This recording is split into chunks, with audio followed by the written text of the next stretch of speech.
Hoje, para mim, é tudo bobajada, é tudo palhaçada. Então, PT, PSDB, PMDB, PCC, é tudo farinha do mesmo saco. Assim, todos eles têm o mesmo propósito, né? Que é se dar bem em cima da população. Então, essa é a realidade. Amei. Então, a gente não tem um partido. Assim, eu sou muito a minha política, assim, acho que é completamente equivocada, porque na minha cabeça eu não voto em partido, eu voto em pessoas. Então eu voto naquelas pessoas que eu confio, independente do partido que a pessoa esteja. Mas a gente tem visto aí o Brasil assim se degringolar, então a gente está assustado com o que está acontecendo. Eu sei que por onde eu for, eu literalmente eu participo de congressos, assim, literalmente no Brasil inteiro, fora do Brasil. Há 3 semanas eu estava em Lima, a convite até do governo americano, explicando um pouquinho da nossa realidade aqui no Brasil, dessa Escola de Defesa Nacional dos Estados Unidos. Então, assim, eles têm muito interesse em conhecer aquilo que a gente está participando, aquilo que está acontecendo no Brasil. Mas, assim, eu vejo as pessoas falando muito mal do Moro, muito mal. Por onde eu vou, eu vejo as pessoas falando mal do Moro. Assim, o Moro tem acertos, o Moro tem defeitos, como qualquer um de nós. Eu tenho 28 anos de Ministério Público, não tenho 128 nesses anos todos, mas eu tenho 28 anos de MP. Então, desses 28 anos, quantas vezes eu já errei? E erro até hoje, isso é normal. Agora, o que vocês têm que entender é o seguinte, que o Brasil está virando uma página. Sabe por que o nome do Moro aparece tanto? Tinha gente que tirar essa luz aqui da minha cara, não, né? Não estou conseguindo enxergar. Só diminuir um pouquinho. Tinha gente. Sabe por que o nome do Moro aparece tanto? Por uma razão muito simples. Ele só está fazendo o que tem que ser feito. Só isso. Se todo juiz fizesse exatamente aquilo que o Moro está fazendo, o nome do Moro seria mais um na multidão. Ninguém falaria em Moro. Seria uma coisa normal. Mas faz 517 anos que o Brasil é lesado. 517 anos que o Brasil é explorado. Parece que desde que a gente foi descoberto, colocaram os dentes na jugular do Brasil e fica sugando. É isso que está acontecendo com o Brasil. Então agora chegou o momento da gente virar a página. Ninguém suporta mais isso. Ninguém tolera mais esses políticos corruptos. Sabe, esses caras são verdadeiros genocidas. Eu tive agora, como eu falei com vocês em Lima, falando justamente um pouquinho sobre terrorismo. Graças a Deus que no Brasil a gente não tem esse terrorismo que a gente conhece, esse terrorismo que acontece na Europa, né, que acontece nos Estados Unidos. Graças a Deus a gente não tem isso. Mas, infelizmente, ao invés de terroristas, a gente tem os políticos, que são, assim, infinitamente piores que os terroristas. Eles são verdadeiros genocidas. E até tem pouco tempo a gente gostava de tirar selfie com um camarada desse quando encontrava no restaurante. Senador, deputado. Amigo, é assim, é uma associação criminosa violentíssima. E a gente está vendo o resultado disso agora. O que a Lava Jato está fazendo é um negócio, assim, histórico. Não tem gente no mundo que não conheça o Moro. Então a gente, assim, ao invés de a gente só criticar, e é claro que vocês também têm que entender o seguinte, o papel do Moro é um papel muito limitado. Só que o que o Moro está fazendo? Eu, como eu falei com vocês, esses anos todos de MB, eu já trabalhei com um monte de juízes. Eu fiz uma mini lava-jato, vamos dizer dessa forma, quando eu trabalhei em Betim, que é no interior de Minas, e guardadas as devidas proporções, eu denunciei metade da Câmara de Vereadores. O presidente da Câmara ficou preso 4 anos lá em Betim. Então, assim, já era um avanço, porque isso acontecia em 1990. Até então, os políticos não acreditavam que isso ia acontecer. Para o MP conseguir uma promoção, tinha que pedir ao político da região tal. Quando houve a Constituição de 88, eles passaram a não entender a função do MP. E, na verdade, o que o Moro faz? Quem faz a investigação toda é a Polícia Federal, que está fazendo um trabalho, assim, fantástico, um trabalho, assim, perfeito. O Ministério Público, que também faz parte dessas investigações, e o Moro só banca a conta. Na verdade é essa. Ele tem peito para bancar essa conta. E só isso. E o nome dele aparece. Então, assim, eu acho que a gente já passou do tempo da gente virar essa página. Só que a gente não pode virar a página, como as pessoas estão querendo no Brasil, e adotando um movimento que a gente chama de movimento de lei e ordem. Esse movimento, infelizmente, ele tem tomado conta do nosso país. Não é assim que a gente vai resolver os nossos problemas. Eu sou um minimalista convicto. Eu acho assim, se as teorias minimalistas elas forem aplicadas de forma correta, a gente tem uma chance assim fortíssima de melhorar o nosso país. Porque vocês já ouviram falar que o Brasil é o país da impunidade? Alguém já ouviu esse termo? O Brasil é o país da impunidade. Quem já ouviu falar isso aí? Que o Brasil é o país da impunidade? Quase todo mundo, né? Só que impunidade com relação a quem? Você está se referindo a quem? Quando você diz que o Brasil é o país da impunidade? Nós somos hoje a 3ª nação do mundo que mais prende. Hoje nós já ultrapassamos a Rússia. Então vem Estados Unidos, China, que ninguém sabe exatamente quantas pessoas têm preso, era a Rússia e hoje agora é o Brasil. Então assim, o que acontece é que hoje o sistema prisional brasileiro, até a gente vai ver rapidamente aqui, tem aproximadamente 700 mil pessoas. A gente prende muito, como eu falei da outra vez, e prende mal. Quem tinha que estar preso está solto, quem tinha que estar solto está preso. A grande realidade é essa. Então, assim, não adianta adotar movimento de lei e ordem para poder resolver os problemas do Brasil. Não funciona dessa forma. E faz pouco tempo, não sei se eu já tinha vindo aqui quando eu participei desse congresso, foi no Nordeste, era um congresso específico sobre o sistema prisional.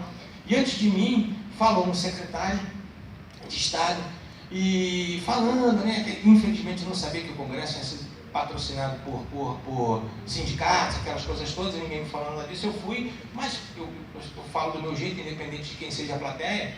Mas esse secretário de Estado veio com aquela maior boca boa, falou, agora, até o final do ano, nós teremos mais 3.000 vagas no sistema prisional, e ele foi embora. Infelizmente aconteceu o mesmo que está acontecendo aqui, porque eu não queria estar falando de Lava Jato se as pessoas estavam envolvidas aqui ontem. Mas assim, ele foi embora. E quando eu fui falar, esse secretário tinha saído, eu falei, olha, eu não estou entendendo por que tanta felicidade está vindo aqui, dizendo que vocês aplaudindo, ovacionando, porque está dizendo que iam ter mais 3.000 vagas no sistema. Isso não é motivo de felicidade, isso é motivo de tristeza. Quando você fala que você vai ter 3.000 vagas a mais no sistema, quer dizer que você vai estar prendendo mais pessoas. Isso quer dizer o quê? Resumidamente, que o Estado Social não está sendo cumprido. Então, a gente tem que fazer como acontece na Holanda, e aconteceu recentemente na Holanda, que eles fecharam 3 sistemas prisionais, e não só fecharam os sistemas prisionais, mas estão alugando vagas nos sistemas existentes para outros países.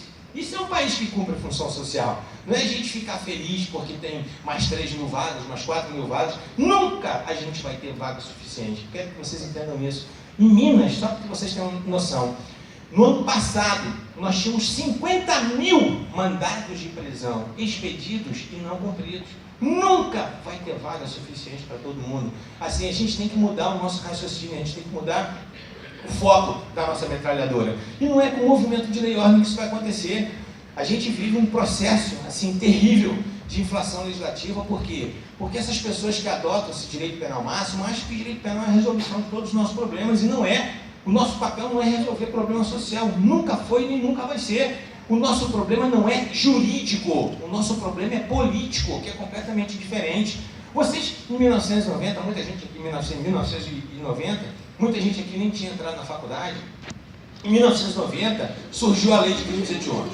Aí veio o legislador, agora nós temos a lei de crimes hediondos e vai ter um tratamento mais severo para esses. Aí fez aquele elenco, aquele rol de infrações penais. Pergunta, a lei de crimes hediondos resolveu o problema no que diz respeito àquelas infrações consideradas como hediondas? Resolveu? O número de infrações penais diminuiu porque surgiu a lei 8.072, a lei de crimes hediondos? Não! Surgiu o Estatuto da Criança e do Adolescente. O Estatuto da Criança e do Adolescente resolveu o problema da criança e do adolescente? Resolveu o problema? Não.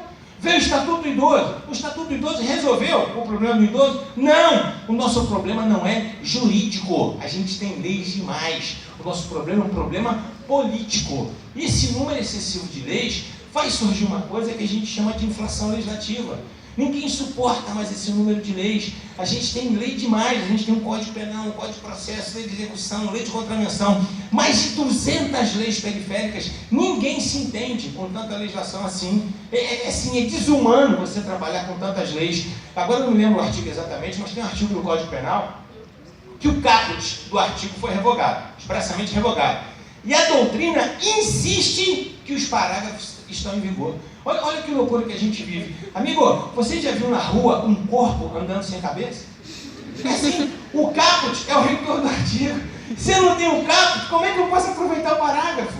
Mas isso tudo é por conta de quê? Por conta dessa inflação legislativa. E o direito penal passa a ser aquilo que a gente chama de direito penal simbólico. Toda vez que a sociedade reclama de alguma coisa, o legislador vai e cria um tipo penal. Vai e cria um tipo penal. É assim. E a gente não resolve o problema social criando um tipo penal. Em 1993 surgiu um movimento nos Estados Unidos, e esse movimento ganhou corpo mundo afora, chamado Movimento de Tolerância Zero. Eu queria que vocês entendessem o seguinte: eu vou falar muitas coisas contra os Estados Unidos aqui, mas eu sou muito grato aos Estados Unidos. Eu não tenho absolutamente nada contra, assim, tem muita coisa boa nos Estados Unidos. Eu fiz um curso, né, como foi lido aqui no meu currículo, nos Estados Unidos, sobre terrorismo, tudo pago pelo governo americano, passagem, hospedagem, alimentação, diária. O americano tem outro foco no que diz respeito a estudo. Então, o que eu disser aqui não é nada contra o governo americano, a ABC, não é isso. Mas os Estados Unidos eles têm muitas políticas equivocadas na área penal. E uma delas foi essa, o movimento Tolerância Zero. Não sei se vocês lembram disso, mas em 1993, um ex-promotor de justiça e ex-prefeito de Nova York, chamado Rudolph Giuliani, inclusive era o prefeito nos atentados de 11 de setembro de 2001, o Giuliani resolveu, apaixonado por Nova York, eu tive a oportunidade de participar de um evento com o Giuliani há uns 5 anos, em Belo Horizonte. Ele esteve aqui no Brasil, assim, falando a respeito desse movimento Tolerância Zero. Nós saímos para jantar, eu perguntei tudo que eu queria perguntar a ele a respeito desse movimento, fora aquilo que eu já tinha lido. Mas em 1993, ele com o chefe do metrô de Nova York, chamado William Brayton, eles criam esse movimento Tolerância Zero. À primeira vista, parece ser um movimento bacana, mas eu quero que vocês entendam o seguinte: muitas teorias que são construídas no exterior não se adaptam à nossa realidade. O brasileiro, ele é diferente. Não queira a teoria da Europa, não queira a teoria dos Estados Unidos, que você não vai suportar. A nossa realidade é outra. Olhando para vocês aqui, eu não estou enxergando muito bem, principalmente com a Dalune, mas assim, olhando... Estou enxergando na verdade nada. Mas olhando para vocês aqui, assim, dá para saber que não tem nenhum ariano aqui dentro, não. Não tem nenhum purinho aqui dentro. Nós somos uma mistura. E é isso que faz o brasileiro ser legal. Aonde a gente vai receber, o brasileiro é bem recebido, as pessoas gostam do brasileiro, porque o brasileiro é alegre, o brasileiro é divertido. Muitas vezes eles nem entendem o nosso senso de humor. Não sei se vocês sabem que faz alguns anos também, 2 meninos lá de Recife voltaram de um campeonato de surf, Thiago, lá da Califórnia. E aí eles estavam passando, voltando, né? Estavam passando aquele raio-x com a mochila, as pranchas já tinham sido despachadas. E aí quando eles estavam passando com a mochila, o camarada lá, o guarda lá, o cara que estava no raio-x, chegou pro moleque e falou assim: o que você está trazendo dentro dessa bolsa? Aí sabe o que ele responde? Brincando: uma bomba. Ah, falou uma bomba hoje, Jacu, nos Estados Unidos? Assim, não. Quando ele falou uma bomba, tomou uma cana de 6 meses com tornozeleira eletrônica, só que ele falou que era uma bomba. Mas assim, e era uma bomba de sei lá o que, do surf. Mas, cara, a forma como ele falou, como ele se expressou, os caras não têm o nosso senso de humor. Então não queira trazer para o Brasil teorias que são adotadas pelos Estados Unidos, que vocês não vão suportar. É isso que eu quero que vocês entendam. Isso aconteceu em Nova York. Para que vocês tenham uma ideia desse movimento, assim, teve muita coisa boa. Eu não sei quantos policiais militares tem aqui no estado, mas em Minas, só para que vocês tenham uma ideia, nós temos aproximadamente de 40 a 45 mil policiais militares no estado inteiro. Em Nova York, o Giuliani, depois de expurgar aquelas pessoas ruins na polícia, né, tirar os corruptos, as pessoas, né, que já não faziam mais nada, já estavam para aposentar, ele deu uma limpeza na polícia de Nova York. A polícia de Nova York tinha muita corrupção. O Giuliani contratou 40 mil policiais militares, 40 mil policiais para a cidade de Nova York. No estado, obrigado, Thiago. No estado de Minas, nós temos entre 40, no estado inteiro, olha o tamanho de Minas, entre 40 e 45 mil policiais. Em Nova York, ele colocou 40 mil policiais. Se você sair daqui e vir uma dupla de policiais militares andando ao lado do seu carro, isso te dá segurança? Você está saindo aqui do evento, aí você vê o seu carro estacionado, aí você vê uma dupla de policiais andando ao lado do seu carro, isso te dá segurança? Então, não, fala direitinho, sem nojinho, pô, assim. Não, dá ou não dá? Claro que dá, ué. É a polícia, rapaz, você está representado ali no estado. Pô, se eu sair daqui e vir um policial e falar: opa, pô, graças a Deus tem um policial perto do meu carro. Essa tem que ser a sensação, esse tem que ser o sentimento normal. Então, o que o Giuliani fez? Lotou a cidade de Nova York de policiais. Começou a tirar aquilo que enfeiava a cidade. Não sei se vocês têm aqui no trânsito, aquelas pessoas que ficam borrifando assim o vidro do carro e passando para poder limpar a vida. Tem isso aqui? Tem não? Camarada que vem vender bala no trânsito. Tem isso, tem? Rapaz, as palavras têm poder. Vocês já perceberam que eu sou carioca também ou não?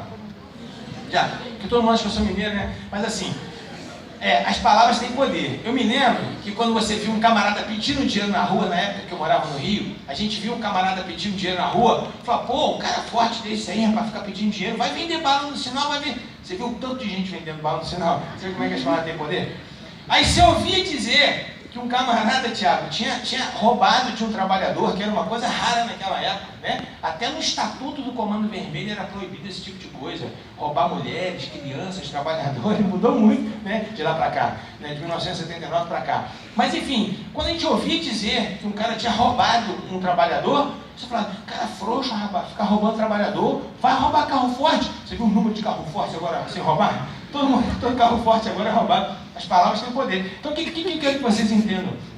Na época, quando o Giuliani criou, né, o movimento Tolerância Zero, ele começou a tirar aquilo que era feio, que enfeiava Nova York. Eram as prostitutas que ficavam ali no centro da cidade, os pequenos, né, viciados em drogas, os pequenos traficantes, aquela coisa toda. Ele foi limpando essa sujeira, ou entre aspas, vamos dizer assim, para debaixo do tapete. É interessante o movimento de uma forma geral? Mas é um movimento hipócrita como qualquer outro. Por quê? Também naquela época, na época que foi inventado esse movimento Tolerância Zero, a filha do Giuliani, foi surpreendida no centro de Nova York, numa loja da MAC, furtando maquiagem. A filha do Giuliani. Olha o nome do movimento, Movimento Tolerância Zero. O que isso parece para você, Movimento Tolerância Zero? Eu não vou tolerar absolutamente nada, não é assim? Beleza. A filha do Giuliani foi presa? Ela foi processada? Ela foi condenada? Não, meu amigo, mas espera, o movimento de tolerância zero mas não é para todo mundo. Não sei se vocês lembram da vez passada que eu fiz uma perguntinha, e vou fazer de novo aqui para vocês, só para saber onde é que eu estou localizado. Quem aqui no auditório nunca na vida praticou um crime? Levanta a mão. Inclusive a doutora Karen. Quem aqui nunca praticou um crime? Levanta a mão. É isso mesmo, vocês são uma associação criminosa feliz ainda por cima. E a gente pratica crime toda hora, é todo dia, é todo instante, a gente vai praticando. Vocês querem ver rapidamente? Quem aqui já comprou alguma coisa em camelô? Levanta a mão. Adoro. Saiba que você é receptador. Porque via de regra que os camelôs vendem é fruto de contrabando ou de caminho. É assim. E a gente vai praticando crime a toda hora, o dia inteiro. Só que o direito penal não foi feito para nós. O direito penal não foi feito para a filha do Giuliani. A gente tem um público certo. A gente sabe quem efetivamente vai ser preso. Excepcionalmente, alguém aqui pode ser preso para justificar a regra. Em 1982 foi criada essa teoria, aparentemente bacana, né, que funciona muito bem, chamada Fixing Broken Windows. Alguém já ouviu falar dessa teoria aqui? Uma teoria mais assim, pro lado da criminologia, foi criada por dois professores, o Killian Wilson, e eles começaram a raciocinar da seguinte forma: você tem que punir a pessoa pelos menores desvios, para que amanhã esse camarada seja impedido de praticar um desvio mais grave. Então você pune desde as menores infrações, vamos dizer dessa forma, para que amanhã aquele sujeito deixe de praticar uma infração penal grave. Amigo, isso para nós no Brasil não tem sentido.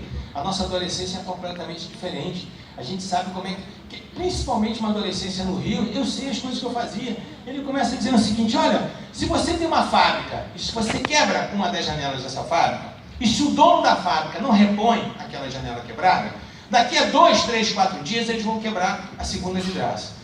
Não repôs, daqui uma semana quebraram já a quinta. Não repôs, daqui um mês vão quebrar a fábrica inteira. Aí depois de 6 meses vão quebrar a cidade. Ou seja, o raciocínio não tem fim. Isso não funciona assim, isso não funciona dessa forma. Pelo menos aqui no Brasil, a gente sabe como é a nossa adolescência.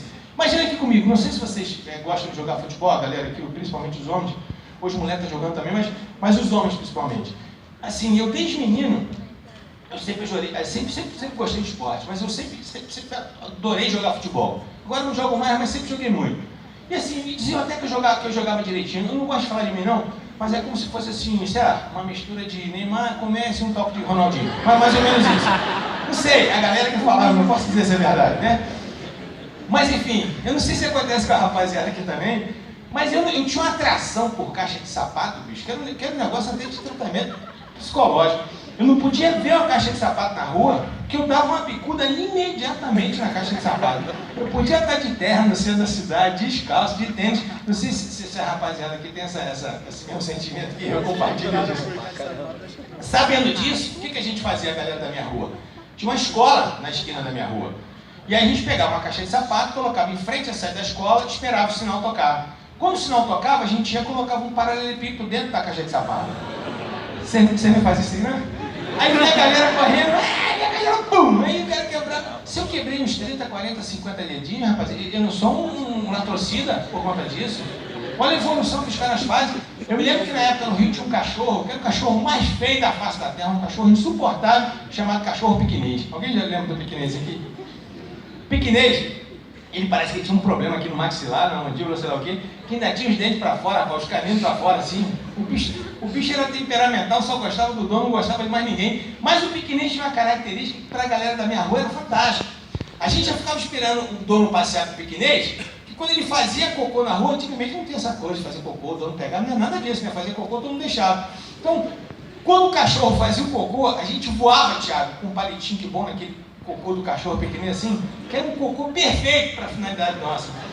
Ele era um cocô cremoso, pastosinho. A gente pegava aquele cocô, com um palitinho que bom, aquele, sabe? Imagina você pegando um sorvetinho fazendo aquela bolinha assim pra cima, sabe? E a gente ia com aquele palitinho, antigamente só tinha orelhão, e aí você colocava ao redor aqui do orelhão aqui. Pô, você não faz isso não? Eu tô ficando encabulado, pô. Sério mesmo. Que nojo. Já não vou contar mais a minha vida pra vocês. Vocês não fazem nada? Então imagina, se você... Aí o cara pegava aquela borroca de orelha aqui, achando que estava vendo aquele cheiro. Se eu fiz isso com as 400 pessoas, sei lá, 300, eu não sou um estuprador por conta disso. Então assim, sabe, essa evolução que a gente não consegue suportar, a gente não consegue tolerar. Nos Estados Unidos tem uma outra teoria chamada Three Strikes. Essa teoria é o seguinte: na terceira infração penal, não importando a infração penal, a gravidade da infração penal, ou você recebe, nem todos os estados adotam, porque cada estado, são 50 estados americanos, cada um tem uma legislação diferente. Mas na terceira falta, se for extraído do beisebol, na terceira falta que você pratica, você tem uma pena ou de 25 anos de prisão, ou pena de prisão perpétua. Por isso que os Estados Unidos hoje, eles têm dentro do sistema deles, aproximadamente 3 milhões de pessoas. Tem um sociólogo francês chamado Luc Vacan, que disse que os Estados Unidos conseguiram resolver o problema populacional, habitacional, porque eles prenderam todo mundo, está todo mundo preso. Ligados diretamente ao sistema americano são 8 milhões de pessoas.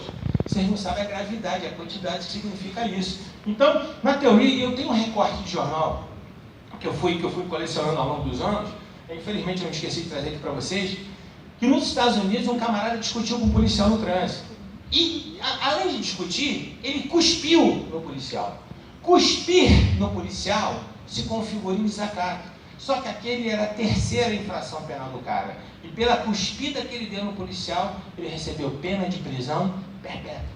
Então assim, sabe, isso é cultura americana, não queira trazer isso pra gente. A gente já tem um sistema que não funciona, quanto mais você for trazer tudo que é coisa dos americanos. A gente tem aqui, isso que eu quero discutir mais um pouquinho aprofundadamente com vocês, são as chamadas velocidades do direito penal. Não tem nada a ver com família, aquela velocidade do crânio, nada daquelas coisas. E nas velocidades do direito penal, esse professor espanhol chamado Jesus Maria Silva Sanches, um camarada assim extraordinário, fantástico, ele começou a pensar em uma série de situações que a gente está vivendo na atualidade e criou essas velocidades. Ele diz o seguinte: o direito penal tem 4 velocidades. A primeira é uma velocidade que a gente chama de velocidade tradicional. Qual é a velocidade tradicional? Qual é a missão, basicamente, do direito penal? Além de ser a proteção de bem jurídico, tal, a gente tem por finalidade a aplicação de uma pena de privação de liberdade, mas, para que eu possa aplicar essa pena de privação de liberdade, eu tenho que preservar, a todo custo, os direitos e as garantias fundamentais. Então, beleza. Só que a gente sabe que essa primeira velocidade ela não funciona, ela já não deu certo. Então, assim, quando a gente começou a aprender, e começou a aprender muito, nós começamos a ter um sistema prisional superlotado. E deixa eu falar uma coisa para vocês. Quase 100% das facções criminosas que nós temos no Brasil, quase 100% dessas facções surgiram dentro do sistema prisional. Vocês sabem como o PCC se refere ao sistema prisional? O PCC, que foi criado em 93, o Comando Vermelho, que foi criado em 79, todos foram criados dentro do sistema prisional, né? A Família do Norte do sistema prisional, todos foram criados dentro do sistema prisional. Os Amigos dos Amigos lá do Rio, a ADA, todos que foram criados dentro do sistema prisional. Sabe como o PCC se refere? Como falam nas ligações, nas gravações que a gente tem, como o PCC se refere ao sistema prisional? É sempre faculdade. Fulano está na faculdade tal, Beltrano está na faculdade. É assim. Porque o sistema prisional, ele é efetivamente uma faculdade do crime. O cara chega lá um bobalhão, o cara chega lá um jacu e sai de lá um latrocida, o cara sai de lá um explosivista. É assim que funciona. Então, existem dados criminológicos sérios dizendo o seguinte: quanto mais distante esse camarada permanecer do sistema prisional, menor será o índice de reincidência. Quanto mais próximo esse camarada permanecer do sistema prisional, maior vai ser o índice de reincidência. A gente sabe que o sistema prisional não ressocializa. Como é que você quer que essas pessoas... E uma coisa que eu falei na vez passada aqui, vou repetir: essas pessoas aqui, ó, não adianta olhar para esses caras com cara de nojinho, não. Sabe por quê? A gente tem que olhar para o sistema prisional de forma séria, de forma profissional. Por quê? Porque a maioria que está ali dentro vai sair. É isso que eu quero que vocês entendam. Não adianta olhar espantado, vai sair. Quem não morrer, obviamente, isso é uma questão óbvia, quem não morrer dentro do sistema prisional, vai sair. Por quê? Nós não temos pena de morte, salvo nos casos de guerra declarada. O Brasil não declara guerra com ninguém. Nós não temos pena de prisão perpétua. Ou seja, quem está lá dentro, a maioria vai sair. Ou vai sair melhor, ou vai sair pior. Não tem jeito, não tem alternativa C não. Isso depende da gente. Mas o que acontece? A gente não consegue cumprir com as nossas finalidades no sistema prisional. Por quê? Porque a mídia também não permite. É assim que funciona. A mídia não tolera o sistema prisional. Deixa eu fazer uma pergunta aqui para ver, só para ver onde eu estou. Se você tiver uma notícia aqui no jornal de Joinville, tem sistema prisional aqui em Joinville, não tem? Superlotado ou não? É, Ricardo. Superlotado, tranquilo, cara? Tranquilo.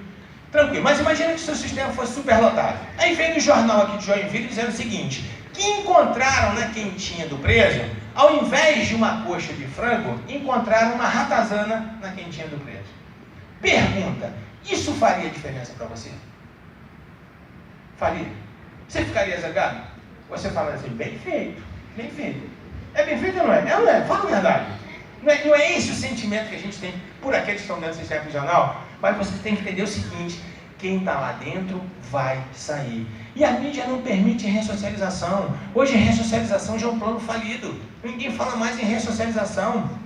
Tinha um professor alemão, foi juiz da Suprema Corte alemã, chamado Winfried Hassmann, que o Hassmann dizia uma coisa muito interessante. Quando você fala em ressocialização, a ressocialização ela não é um plano coletivo. A ressocialização ela é um plano individual, porque as pessoas são diferentes.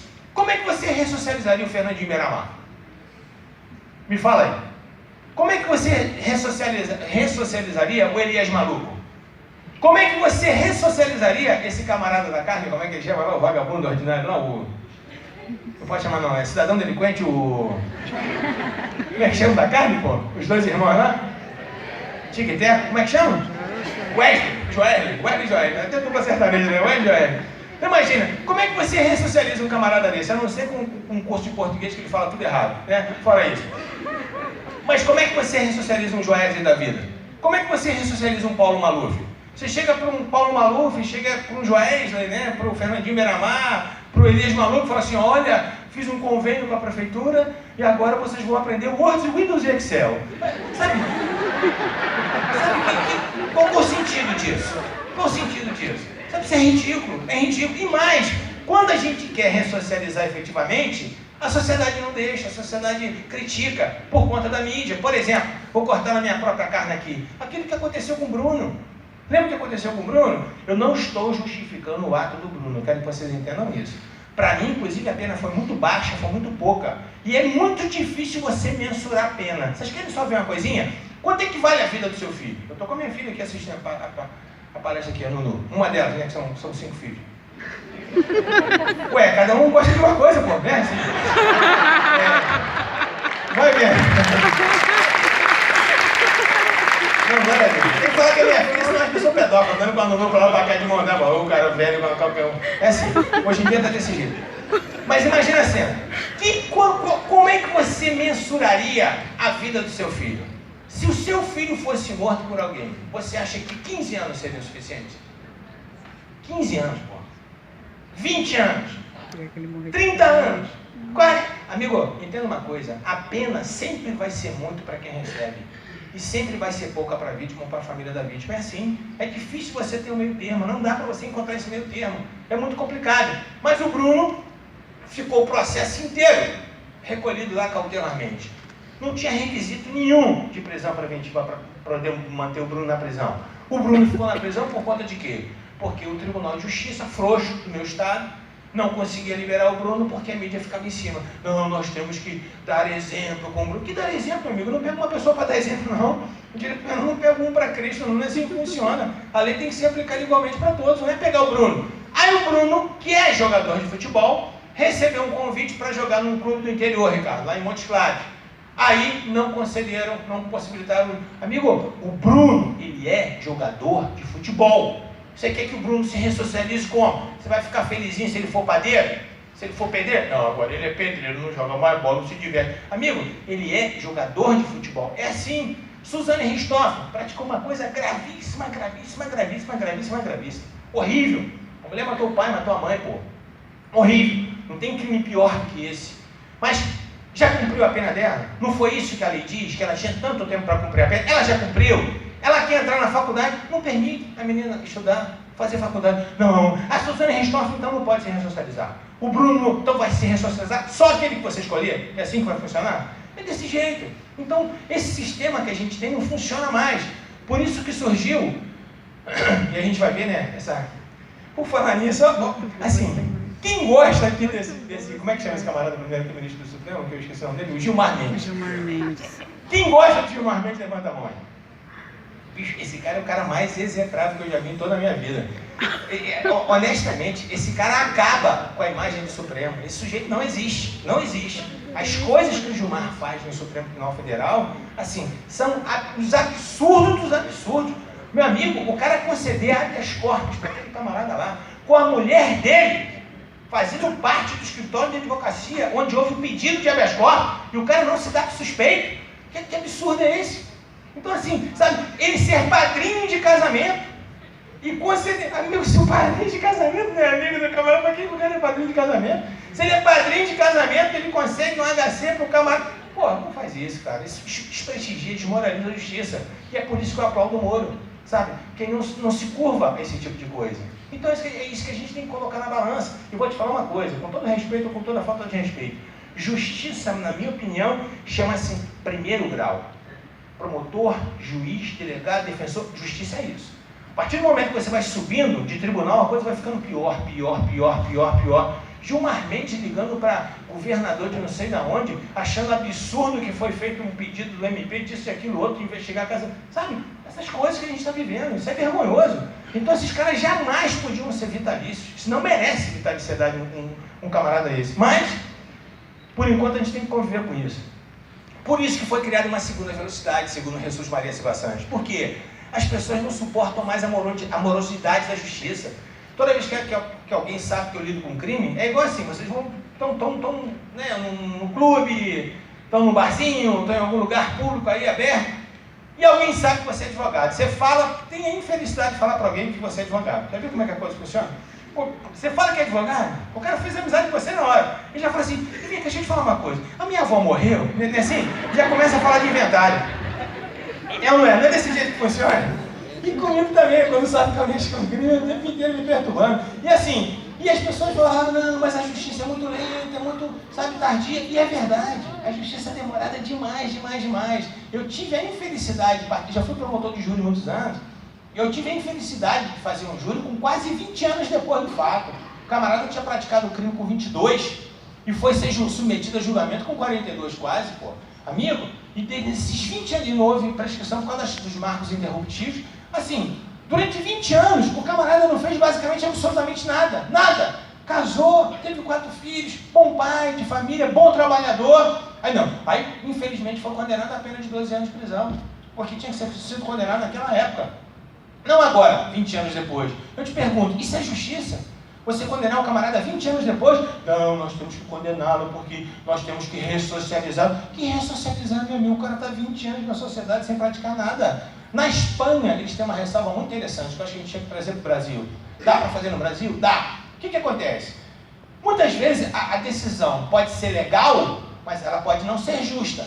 Como nesse caso que eu estou citando para vocês aqui, era uma decisão legal, não tinha que ser condenado mesmo. Mas era justa essa decisão 20 anos depois? Não. Na Espanha, o que acontece? O juiz não dá início à execução da pena, ele suspende o processo e manda o processo para o rei, para ver se o rei perdoa o camarada. É assim que funciona. Então, hoje, a gente busca essa celeridade. E essa segunda velocidade, ela mistura a finalidade dessa segunda velocidade é a aplicação de uma pena não privativa de liberdade, só que para aplicar rapidamente essa pena não privativa de liberdade, eu diminuo, eu minimizo os direitos e as garantias fundamentais. O que te lembra isso? Juizado especial. Então assim, e não adianta dizer que o que acontece no juizado não é pena, quando o sujeito aceita a transação, aceita a suspensão condicional do processo, amigo, não seja hipócrita não. Aquilo ali é pena. É uma pena sem as consequências da pena. Exatamente aquilo que ele cumpriria no final, ele cumpre no começo. Só que não vai ter os efeitos da condenação. É completamente diferente. Mas assim, o juizado, não sei se muitas pessoas... Alguém trabalha no juizado aqui? Trabalha. Fica zangado que eu vou dizer, não. Mas assim, juizado só julga porcaria. Só porcaria. O juizado foi criado para desafogar inicialmente a nossa justiça comum, que o juizado é comum também, mas ele se perdeu. Não sei como é que acontece aqui com vocês, mas em Minas ele se perdeu. E assim, hoje o juizado é infinitamente mais assoberbado que uma vara criminal comum. Por quê? Porque as pessoas não entendem que ele foi criado para julgar infrações penais de menor potencial ofensivo. É isso que é uma infração penal de menor potencial. Não é casos onde você aplica princípio da insignificância. Qualquer empurrãozinho, qualquer cuspidela é juizado, porque é fácil. Tudo é juizado, juizado, juizado. Ninguém suporta isso. Eu me lembro que eu fui convidado para fazer uma palestra em Natal. E assim, na Escola da Magistratura do Rio Grande do Norte, e eu sempre ia, até aquele evento eu sempre ia em Natal. Toda vez que tinha um concurso da magistratura, eles me chamavam, concurso de formação. Pô, amigos, né? Como eu faço, graças a Deus, amigos no Brasil inteiro. E sempre me chamavam com um dia de antecedência. Então imagina, eu ia dar a palestra amanhã, aí me chamava hoje. Eu chegava lá de manhã, em Natal, aí almoçava, né? De camarão assim, já foram em Natal? Já foram? Já comeu nos camarões? Tem comendo nos camarões, né? Eu ia lá nos camarões, comia lá, aí tava dormidinha, de tarde pegava uma praia, de noite saía com a galera. No dia seguinte, peguei a praia de manhã, dei uma corridinha, almocei, dormi, minha palestra era 3, 3h30, me pegaram no hotel e fui falar com o juiz. Eram 20 e poucos juízes que tinham sido aprovados. E eu cheguei, não sei por que eu estava esperando para falar de juizado, eu já comecei dizendo o seguinte: amigo, juizado só julga porcaria. É só caso perereca, é só defunto que estava enterrado, está sendo ressuscitado. E fui detonando o juizado, esqueci de falar o lado bom, porque tem um lado bom. E fui embora, falei de outro tema. Quando eu cheguei em casa, eu recebi um e-mail, nunca vi um e-mail onde o camarada me xingava da primeira à última linha. Assim, e era o presidente da escola, meu amigo, pô, meu amigo. Ele começou: Rogério, você foi de uma indelicadeza, não sei o que, me xingando. Eu liguei pro camarada meu que tinha assistido. Eu falei, meu irmão, que era juiz lá no Rio Grande do Norte. Eu falei, cara, o que eu fiz de errado, bicho? Me perdoa, não sei o que eu fiz de errado. Ele falou: Rogério, deixa eu te explicar. Quando você foi falar do juizado, o diretor da nossa escola que estava assistindo o evento lá, ele foi o mentor do juizado especial criminal do Rio Grande do Norte. No dia seguinte, quando você estava na praia correndo, ele levou os juízes para conhecer o juizado. Tipo assim, pô, olha só o juizado, não sei o quê. E à tarde você dá um bico no castelo de areia do cara. Assim, o juizado, ele é extraordinário, desde que seja bem utilizado. Por exemplo, para que só você ter infrações penais cuja pena máxima não ultrapasse 2 anos? No mínimo, tinha que ser 4 anos. Sabe por quê? Porque você jogaria no juizado todas as infrações penais contra o patrimônio não violentos. E você enxugaria o sistema prisional. Então, por exemplo, um crime de furto, um crime de estelionato, não adianta você falar assim: se o cara praticar um furto simples, você não vai preso. Não vai preso aqui, mas em Minas vai. Aconteceu um caso em Minas assim, para horror nosso, uma mulher, uma mendiga, praticou um crime de furto numa farmácia, furtou um xarope. Foi presa, ficou presa cautelarmente mais de um ano. Vai vendo, cara, mais de um ano presa cautelarmente. Depois de um ano, o juiz condena essa mulher e substitui a pena de privação de liberdade pela restrição de direitos. Amigo, não faz isso, cara, a mulher ficou um ano presa. Para que substituir agora? Já cumpriu a pena dela. Beleza, como é que a gente soube disso? Porque depois essa mulher veio a ser presa novamente furtando um xarope. Primeiro, olha só, ela não tinha que ter sido condenada no primeiro, nem tinha que ter sido processada no segundo, porque isso é um caso clássico daquilo que a gente chama de fato ou de crime famélico. É uma situação evidente de estado de necessidade. Quando a gente escreve e coloca lá no livro: o sujeito naufragou e 2 náufragos brigando por uma tábua de salvação, um mata o outro, está em estado de necessidade. Se eu posso matar um camarada para me salvar, eu estou em estado de necessidade. Eu não posso furtar um bem de uma farmácia. O que está acontecendo ali? Eu tenho de um lado 2 bens juridicamente protegidos. Eu tenho de um lado o patrimônio da farmácia, que é um bem juridicamente protegido. Do outro lado, a vida e a integridade física dessa mulher ou de uma pessoa que ela conhece. Beleza? Então, dentro dessa balança, o que vale mais? O patrimônio da farmácia ou a vida ou a integridade física dessa mulher?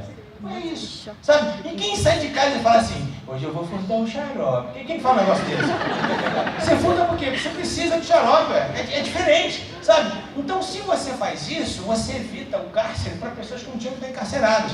Mas o nosso problema, já chegando no finalzinho aqui, meu tempo já está acabando, esse é o nosso problema. Essa é a nossa terceira velocidade. E aqui vem o chamado direito penal do inimigo. E é interessante que essa tese de direito penal do inimigo, vocês já ouviram falar dessa tese de direito penal do inimigo? Já ou não? Alguém já ouviu? Essa tese foi assim, não foi criada, mas ela foi mais divulgada por um professor alemão chamado Günther Jacobs.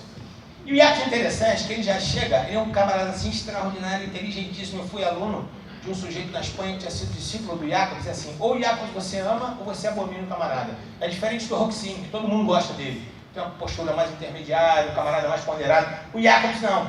Se você ler o livro de imputação objetiva do Jacobs, você absolve todo mundo. Se você ler o direito penal do inimigo do Jacobs, você detona com o sujeito. Então ele não consegue ser um camarada ponderado. Mas ele tem argumentos para tudo que ele quer. Para todas as teses dele tem bons argumentos. E uma deles é essa. Ele fala o seguinte, olha, a tese do direito penal do inimigo não é nova, não é não. Não sei, alguém aqui já leu a Bíblia? Alguém já leu? Alguém lembra aqui aquela história de Paulo e Silas, quando eles foram presos? Alguém lembra dessa história? Vou narrar rapidamente para vocês aqui. A Bíblia relata o seguinte, Paulo e Silas, né, para quem é católico, São Paulo, foi preso, foi jogado num cárcere. Primeiro ele foi muito espancado, tanto ele quanto Silas, tomou couro, foi jogado num cárcere chamado de cárcere interior. Ficou preso num tronco, tal. E a Bíblia conta que eles começaram a louvar, começaram a cantar, veio um terremoto. Um terremoto sacudiu as grades da cadeia, sacudiu a cidade inteira, consequentemente as grades da cadeia caíram e o carcereiro ia se matar. Alguém já leu essa parte que o carcereiro ia se matar? Por que o carcereiro ia se matar? Vem um terremoto, as grades da cadeia caem e o carcereiro vai se matar. Por que ele ia se suicidar? Sabe por quê? Porque o Império Romano, ele era duríssimo com os seus soldados, por isso que era o maior império do mundo. Duríssimo por quê? Se um soldado tivesse encarregado de tomar conta de alguém, e se aquela pessoa fugisse, a pena daquele camarada recaía sobre o soldado. Agora você imagina um cárcere lotado, né? E ele acreditando que todo mundo tivesse fugido, ele falou, pô, essa eu não suporto não, já vou pro saco. Aí Paulo chega e falou, opa, não se mata não, tá todo mundo aqui. Aí tem aquela história, vai cortar que Paulo vai na casa do carcereiro, né? Todos se convertem. No dia seguinte, o pretor que tinha mandado bater em Paulo e Silas, e mandado, né, açoitar os dois, e mandar prender os dois, manda liberar. Aí Paulo fala, opa, não é assim não, meu irmão. Que manda me liberar? Manda ele vir aqui me liberar pessoalmente, porque ele bateu, ele açoitou um cidadão romano sem o devido processo legal. Se vocês não sabem, Paulo não só era hebreu, mas Paulo tinha essa dupla cidadania. Ele era romano também. Ninguém sabe exatamente como ele conquistou esse título, mas Paulo era um cidadão romano. E o Império Romano fazia a distinção entre o cidadão e o não cidadão. Aquele que era cidadão merecia todo respeito e tinha direito ao devido processo legal. O devido processo legal veio do direito romano. Então, lá no Império Romano, havia o contraditório, a ampla defesa, tudo antes de açoitar um camarada, antes de prender. Para aquele que não era cidadão romano, o pau cantava, o couro comia, não tinha problema nenhum. Então, a tese do direito penal do inimigo, ela não é nova mesmo não, como diz o Jacobs. Ela já vem lá do Império Romano, ou até antes. Em 1985, Jacobs começa a falar isso, e ele é tão inteligente que ele chega e fala o seguinte, olha meu amigo, não me mata, porque eu só sou mensageiro. Eu só estou trazendo a mensagem que o direito penal do inimigo existe. Eu não criei nada. Eu não sou o criador dessa tese. E ele tem razão. Você sabe por que ele usa essa expressão? Eu só sou o mensageiro? Alguém sabe por que disso?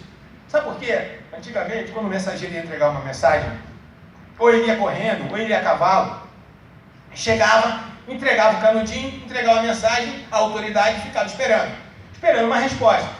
Muitas vezes a autoridade não gostava da mensagem que o mensageiro levava e matava o mensageiro. Não sei se vocês sabem disso.